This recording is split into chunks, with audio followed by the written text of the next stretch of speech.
गजा पर एक बार फिर शुरू हुई इस्राएली आक्रामकता पर अरब देश चुप ही हैं।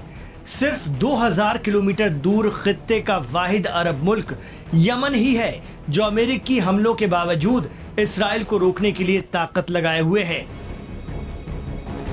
दूसरी तरफ अमेरिका और इस्राएल समर्थित एक अरब मुल्क तो एक कदम और आगे निकल गया है। इस्राएल से सटे मुस्लिम देश जॉर्डन ने गजा के लिए एक नया ही प्रपोजल पेश किया है।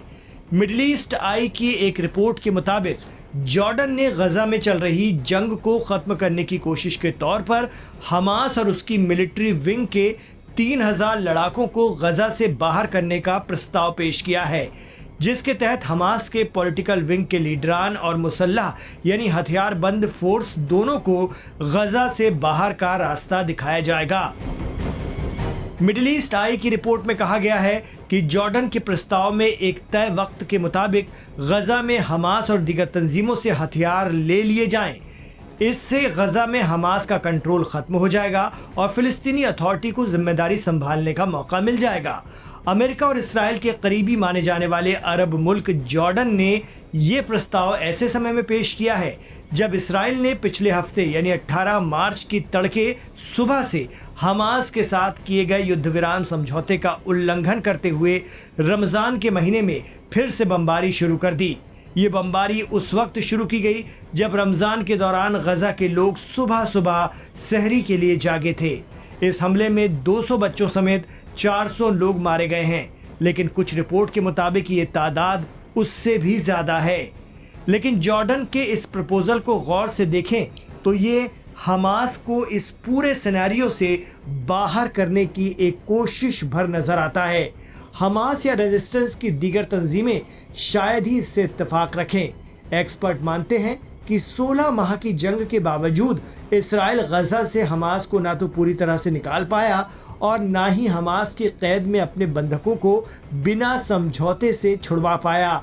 इसके बाद पीएम नेतन्याहू ने जब देखा कि सीज फायर हमास की शर्तों पर चल रहा है और इसके अगले दौर में इस्राएल की फोर्सेस को गजा से निकलना होगा, जो इस्राएल कभी नहीं चाहता, यही वजह रही कि इस्राएल ने रमज़ान के दौरान ही फिर से हमले शुरू कर दिए। जहां तक जॉर्डन की बात है, जॉर्डन इस्राएल का पड़ोसी है और इस्राएल के साथ अब्राहम अकॉर्ड से बंधा हुआ है। वहीं जॉर्डन अमेरिका का भी बेहद करीबी है। वो अपने सिक्योरिटी और दीगर ज़रूरियात के लिए अमेरिका पर डिपेंड है और तो और मिडिल ईस्ट में अमेरिकी मौजूदगी को सपोर्ट भी करता है जॉर्डन।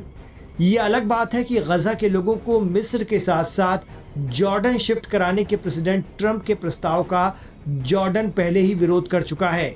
अब देखना होगा कि जॉर्डन के प्रस्ताव पर हमास क्या प्रतिक्रिया या रद्द-ए-अमल देता है। लेकिन मिडिल ईस्ट मामलों के एक्सपर्ट शौकत भारती लाइव हिंदुस्तान पर हमेशा कहते रहे हैं कि अरब देशों को हमास से बहुत ज़्यादा खौफ रहता है, ख़ासकर अरब किंगडम को।